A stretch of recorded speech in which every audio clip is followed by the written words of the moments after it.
Olá, bem-vindas e bem-vindos. Se você mora no Brasil, você conhece essa birosca em que a gente vive. Essa semana eu vi uma notícia sobre um ministro do STJ que, mesmo discordando, ele acabou se submetendo a um precedente criado pela terceira seção do tribunal, uniformizando a jurisprudência no sentido de que mulheres que amamentam podem ter remissão de pena por esse tempo que elas dedicam à amamentação. No entanto, esse ministro, apesar de se submeter, ele vai apontar uma série de problemas a esse entendimento da terceira seção, e é sobre essas questões que eu queria falar hoje, inclusive trazendo a legislação sobre a Política Nacional de Cuidado, que me parece poderia ser aplicada ao caso. Bom, Birascana desse quadro que eu faço todas as semanas, falando de questões de direito, e esse conteúdo fica disponível no meu canal do YouTube, Alexandre Bahia, assim como o podcast do Birosca News, disponível em várias plataformas, como Spotify. Se você gostar desse conteúdo, curta, compartilhe.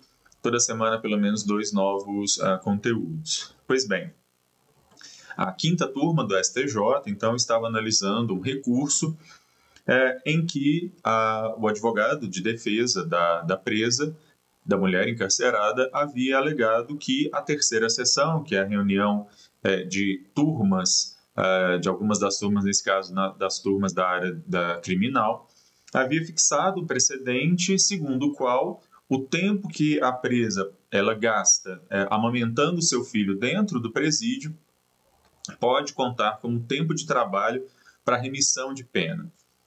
A lei de execução penal ela prevê que pessoas que estão encarceradas, que exercerem trabalho ou estudo, esse tempo que elas dedicam ao trabalho e estudo, ele é deduzido da sua pena. É uma proporção, inclusive, bastante favorável, há um incentivo aí, exatamente para que um dos objetivos da pena seja cumprido, que é exatamente a chamada ressocialização, que a gente sabe é muito distante.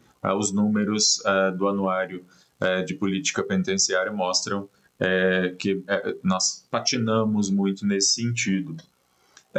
Então, o ministro em questão é o ministro Messode Azulay Neto, e ele então vai reforçar que ele não concorda, que ele já tinha uma divergência anterior, e ele continua então como voto vencido, porque ele vai dizer que amamentar não está escrito na lei de execução penal como algo que pode levar à remissão.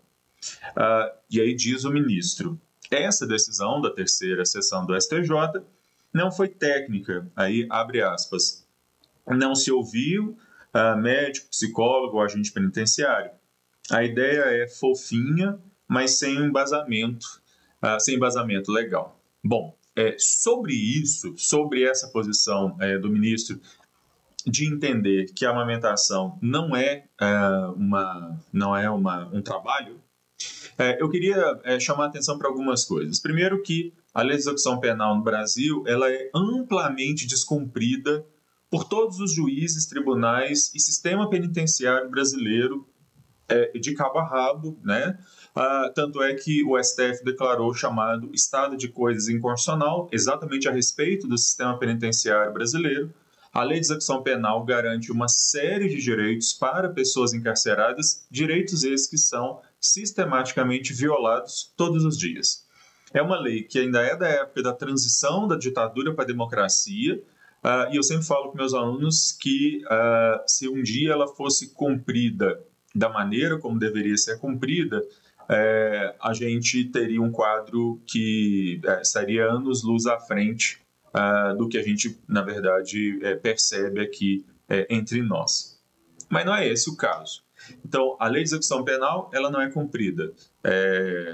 Todas as garantias, inclusive com relação a mulheres, de acesso a creches e a berçários são amplamente descumpridas. Eu tenho um dado aqui que diz que apenas 16% dos presídios permitem que as mulheres possam amamentar em locais adequados, em berçários, e apenas 3% têm creche. Isso significa que quase 90% dos presídios no caso dos berçários, e 97% dos presídios, no caso da questão das creches, descumprem o que diz a lei de execução penal, tão defendida aqui pelo ministro com relação a isso. Mas não bastasse isso, quer dizer, não bastasse o fato de que a gente está num estado de violação sistemática à Constituição, a tratados e convenções internacionais de direitos humanos, à lei de execução penal, enfim, a uma série, inclusive, de portarias normativas do Ministério da Justiça, Conselho Nacional Penitenciário, etc.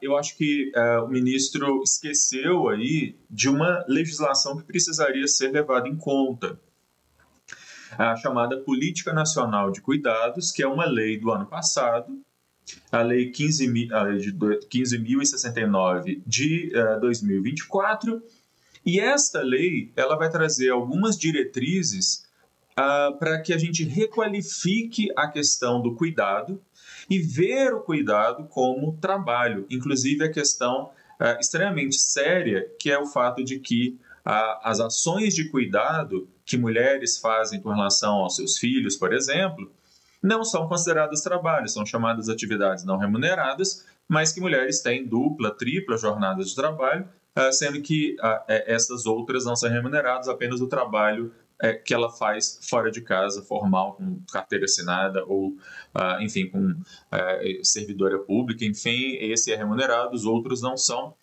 E a Política Nacional de Cuidado vem exatamente tentar, de alguma forma, mudar um pouco essa situação.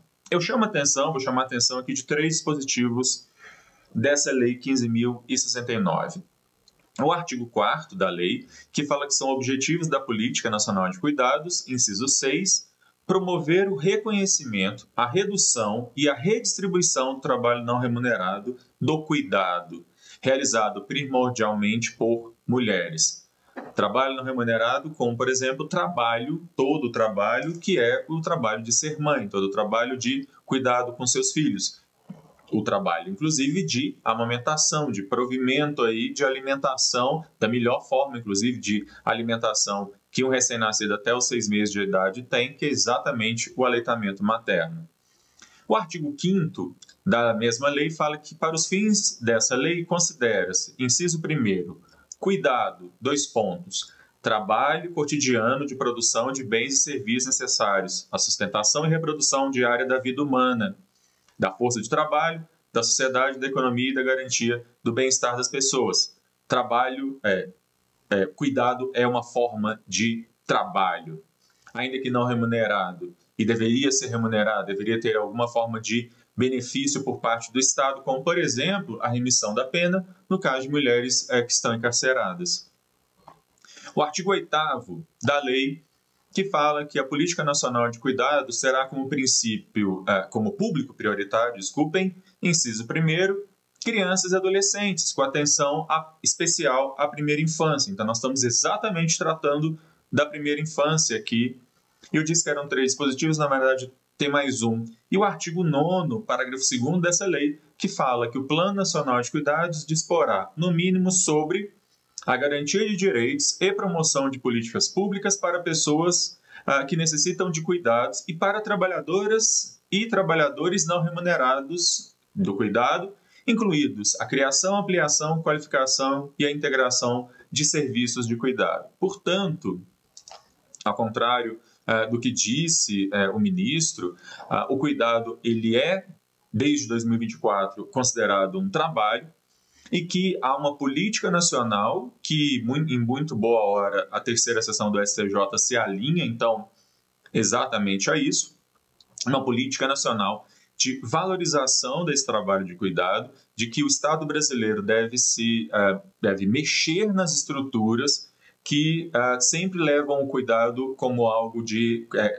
como algo não remunerado, como algo que feito de boa vontade, algo que é feito como forma liberal, quando na verdade o cuidado deveria ser tomado a sério, porque ele é essencial para o exercício de uma série de atividades, inclusive para que a economia possa rodar, né? Inclusive para que futuras gerações possam estar aí trabalhando. Eu preciso de pessoas que estejam nos trabalhos de cuidado. Bom, é isso. Eu vou ficando por aqui. A qualquer momento eu volto falando de mais alguma questão maluca, absurda e estapafúrdia que acontece nessa birosca de país. Tchau.